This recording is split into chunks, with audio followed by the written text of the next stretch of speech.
설교와 죽음이 있었죠. 그가 마지막에 무릎을 꿇고 크게 불러 이르되 주여 이 죄를 그들에게 돌리지 마옵소서 이 말을 하고 자니라.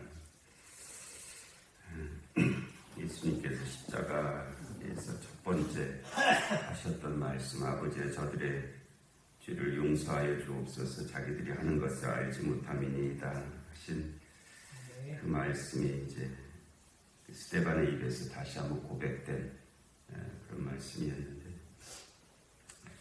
이렇게까지 했지만 사울은 그가 죽임당함을 마땅히 여기더라. 그 장면에서 이제 사울이 제일 가까이 있었잖아요. 사울이 제일 가까이 있었고, 그래서 그 스데반의 모든 설교의 내용을 그가 제일 가까이서 들었고, 또 그 마지막에 그가 죽음의 자리에서까지 그가 보였던 모습과 그 말들을 사울이 제일 가까이서 들었는데, 그럼에도 사울은 그가 죽임당함을 마땅히 여기더라. 그렇게 그가 여겼다는 거죠.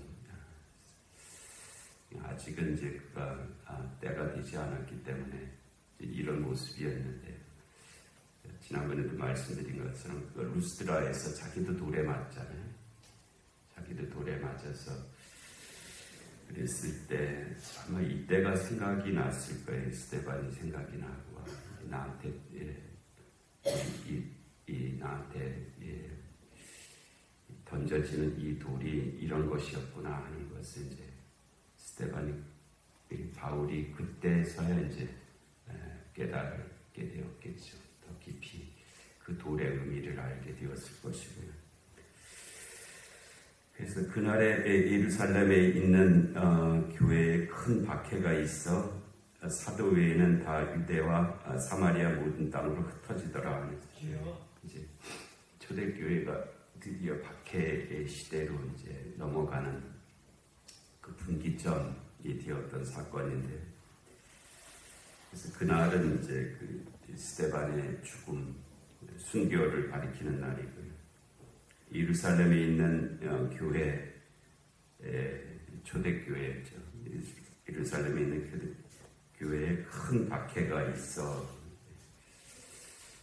기독교 2000년 역사 속에 처음 들어온 그런 박해였고요. 이 박해가 이제 반복되죠. 계속 반복되고 주님이 재림하시는 날까지 이 박해는 이제 반복될 것입니다. 지금은 기독교가 이제 평화의 시대잖아요. 전체적으로 인류의 역사에서 기독교가 주류 종교가 되고, 중세 천년이 이제 그와 같은 때였고요. 그리고 종교개혁 이후에 부교와 신교로 나누어졌지만, 여전히 인류의 역사에 있어서 기독교가 주류 종교의 역할을 그렇게 또는 그렇게 역임을 받은 그런 역사로 계속 이제 이어져 왔죠. 그렇지만 이제 말세에 오면은 적그리스도가 나타날 것이라고 말씀을 하셨고요. 다른 이제 구조가 될 터인데, 그 말세의 어느 때서부터는 기독교가 핍박을 받게 되는 그런 상황으로 이제 바뀔 것입니다. 또 여러 가지 현상의 말세에 믿는 자를 보겠느냐 하신 그 말씀의 때가 여러 모양으로 이제 다가오게 될 것인데, 그러나 아직까지는 이제 기독교가 박해받는 종교는 아닙니다. 오히려 다른 힘없는 자들이나 소수자들이나 다른 어떤 자들을 오히려 박해하는 그런 구조를 가지고 있죠. 그러나 그 때가 이제 올 거예요. 이 처음 박해죠. 큰 박해가 있어 사도 외에는 다 유대와 사마리아 모든 땅으로 흩어지게 되었다. 결과적으로는 뭐 이 당시 상으로 봐서는 예루살렘에 있던 복음이 사방으로 퍼지게 되는 그런 요인이 되었습니다. 예루살렘에 있던 교인들이, 믿는 자들이 사도와 그 몇몇 유력한 자들, 또 예루살렘 교회를 지켜야 될 자들 외에는 우선은 가깝게는 유대 지역으로, 또 조금 멀리는 사마리아까지, 유대까지가 이제 그 유대교의 영역이었죠. 유대교라고 하는 영역이 여기까지. 사마리아는 유대인들이 유대교의 땅으로 그렇게 보지 않고 이방인의 땅으로 여겼던 그런 지역이잖아요. 사마리아 지역에 들어갔다 나오면 발에서 신에서 먼지를 털을 정도의 그런 곳이었는데, 그 사마리아까지 이 복음이 전파되게 되었다라고 그렇게 말씀하고 있습니다. 그때 경건한 사람들이 스데반을 장사하고 위하여 크게 울더라. 우선 남은 자들이 있죠. 이 당시 상황으로 보면 스데반을 돌로 친 자들이 다수였잖아요. 그들이 그리고 또 권세 있는 자들이었고, 그렇기 때문에 스데반의 죽음이 또 불건경한 자의 죽음으로 그렇게 여김을 받던 그 상황에서 그래도 그를 장사하는 자들이 있었다. 그들이 경건한 자들이었다. 이 인간의 큰 특징 중에 공동체를 이루는데, 인간의 공동체는 죽음까지도 함께하는 그런 것을 가지고 있는 특징을 가지고 있습니다. 그래서 무덤이 있잖아요. 인간의 삶에, 다른 동물들의 삶에는 무덤이 없습니다. 인간의 삶에 무덤이 있고요. 그 무덤을 또 기념하고 죽음을 같이 기억하는 그런 존재가 인간들이죠. 누군가의 죽음을 기억하면서 살아가는 그런 존재입니다. 그래서 이 스데반의 죽음을 기억하는 이들이 있었고, 그리고 그의 장사를 위해서 자기의 많은 부분을, 위험을 감수한 일이죠. 희생을 감수한 그런 일인데요. 그리고 또 거기에 대해서 크게 울더라 하는 것은 진심으로 그 마음으로 동감하는 일이잖아요. 그의 죽음에 깊이 슬퍼하고 애도하고 그 마음을 같이 하는 그런 이들이 있었다는데, 그들을 가리켜서 경건한 사람들 이렇게 말씀하고 있습니다. 이 일을 한 자들이 경건한 사람들이었다. 그래서 경건한 사람들이 스데반을 장사하고 위하여 크게 울더라.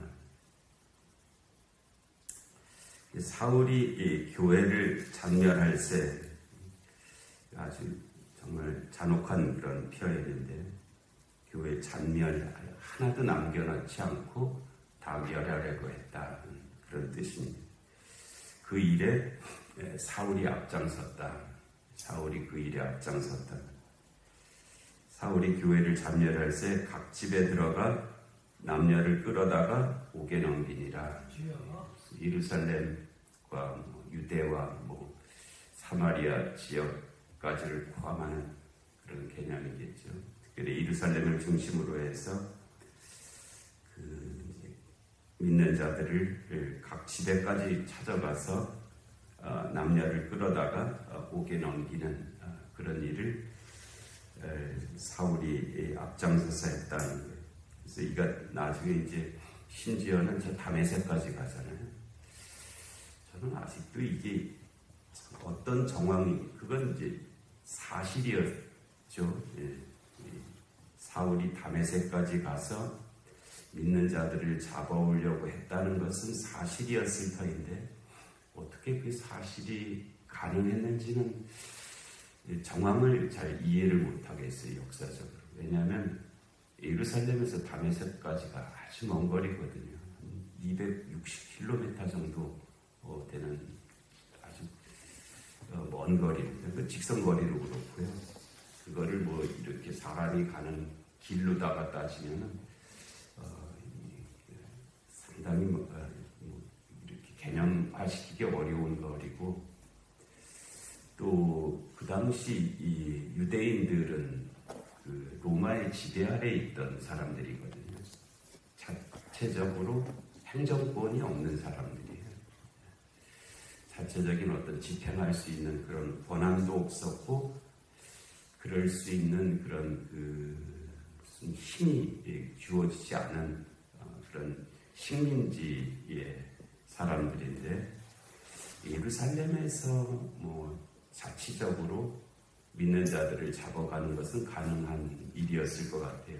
그런데 예수 믿는 자들을 잡겠다고 예루살렘에서 다메섹까지, 다마스커스거든요, 시리아에. 거기까지 가서 예수 믿는 자들을 잡아올 수 있나? 꼭 그렇게까지 해야 될 그런 상황이었을까? 또 그것을 감당할 수 있는 그런 구조를 그 유대교가 당시에 가지고 있었나? 그거는 그때는 제가 알지 못하는 부분인데 뭔가가 있기는 있을 거예요. 잘 아직까지는 충분한 설명은 그렇게 되어 있지 않아요. 우리는 사도행전 읽을 때 마치 바울이 다메섹에 가서 회심하고 뭐 돌아오는 것이 우리 저 옆 동네 갔다가 온 것 같이 그렇게 했는데, 그렇지 않습니다. 아주 먼 거리고 정말 실제적으로 가능성이 그렇게 있는 거리가 아니라 아주 먼 거리고, 거기 가서 누구를 잡아오겠어요? 그리고 뭘 기준으로 해서 잡아오겠어요? 그리고 어떻게 잡아오겠어요? 사람이 강아지 한 마리 끌고 오는 것도 힘이 든데 사람을 억지로 가서 몇 사람을 어떻게 잡아오겠어요? 참 난해한 그런 부분입니다. 그 다음에 이제 빌립에 관한 말씀이 조금 나오는데, 그 흩어진 사람들이 두루 다니며 복음의 말씀을 전할세. 그러니까 이 예루살렘에서 이제 흩어진 자들이죠. 그들이 그 핍박 중에도 복음의 말씀을 전하는데 열심이었다는 것이고요. 빌립이 사마리아 성에 내려가 그리스도를 백성에게 전파했다. 앞에서 말씀드린 대로 사마리아는 유대인들이 들어가서는 안 되는 땅으로 여겼던 곳이거든요. 그래서 예수님이 사셨던 곳이 이제 갈릴리잖아요. 갈릴리와 예루살렘 중간에 사마리아가 있는데, 유월절을 지키기 위해서 갈릴리에 사는 유대인들이 예루살렘에 올 때 사마리아를 우회해서 다녔습니다. 서쪽으로 우회하든지 동쪽으로 우회하든지 그런 길이 굉장히 길어지거든요. 아주 긴 거리가 되었는데 사마리아를 통과하지 아니하고 우회해서 다닐 정도로 그렇게 유대인들이 다니지 않던 땅인데, 거기까지 빌립이 사마리아 성에 내려가, 이전에는 갈 수 없는 땅, 가서는 안 되는 땅으로 여겼던 곳이죠. 그런데 빌립이 믿는 자, 예수를 믿는 자가 되니까 사마리아가 갈 수 있는 땅이 되었고 가야 하는 땅이 되었고 그렇게 되었습니다. 그래서 빌립이 사마리아 성에 내려가는 것은 그렇게 그냥 간단하게 있을 수 있는 그런 움직임이 아니고요. 아주 어려운 길을 그가 갔다는 뜻입니다. 빌립이 사마리아 성에 내려가 그리스도를 백성에게 전파하니, 무리가 빌립의 말도 듣고 행하는 표적도 보고, 우선은 행하는 표적이 그가 사마리아 성에 온 것 자체가 표적이기도 하고요. 또 예수님께서 그 부활 승천하시면서 하늘과 땅의 모든 권세를 자기가 받았고 또 내가 너에게 준다라고 그렇게 말씀하셨잖아요. 그리고 믿는 자에게는 이런 표적이 따르리니라고 그렇게 말씀하셨던 것처럼 빌립에게도 그와 같은 그런 표적을 내리워 주셨습니다. 그래서 많은 사람에게 붙었던 더러운 귀신들이 크게 소리를 지르며 나가고, 그것이 하나의 이적과 기사였죠. 빌립을 통해서 이루게 하신 그런 일들이었고요. 또 많은 중풍병자와 못 걷던 사람이 낫는 그런 일들도 그 사마리아를 중심으로 해서 일어났다는 거예요. 그래서 8절에 그 성에 큰 기쁨이 있더라. 이 사마리아 성에 또 빌립이 간 그곳에 큰 기쁨이 있었더라라고 말씀하시는데, 우리가 가는 길에 그와 같은 주님의 기적과 이사가 함께 하실 줄로 믿습니다. 그래서 그곳에 큰 기쁨의 역사가 있는 그런 은혜가 함께 하실 줄로 믿습니다. 은혜로우신 하나님 아버지, 오늘도 귀한 새벽을 저희에게 허락하시고 하나님 주의 말씀을 듣게 하시니 하나님 감사합니다. 아직까지 사울이 하나님 그 앞에 있었던 일들의 의미를 깨닫지 못하고 지갈길로 다니고 있고, 또 빌립이 하나님 사마리아 성에 가서 그와 같은 그 성에 큰 기쁨의 역사가 있게 하셨던 그 말씀을 저에게 주셨는데, 하나님 또 이 말씀이 들려지게 하시고 또 이 말씀을 뜻하는 것 가운데 모든 일들이 이루어지게 하여 주시옵소서. 오늘 3일 예배 가운데 은혜 주시고 또 영입반에 공부하는 하나들에게 긍휼을 베풀어 주옵시고, 이 나라 이 민족 가운데 주님의 공의와 정의가 임하게 하여 주옵시고, 전쟁과 기근과 질병과 재난의 땅들 가운데 주의 긍휼하심이 함께하여 주시옵소서. 하나님 이 새벽의 기도 가운데도 은혜의 은혜를 더하여 주시기를 간절히 비옵고 예수님의 이름으로 기도하옵나이다. 아멘. 기도하시겠습니다. 하늘에 계신 우리 아버지, 아버지의 이름을 거룩하게 하시며 아버지의 나라가 오게 하시며 아버지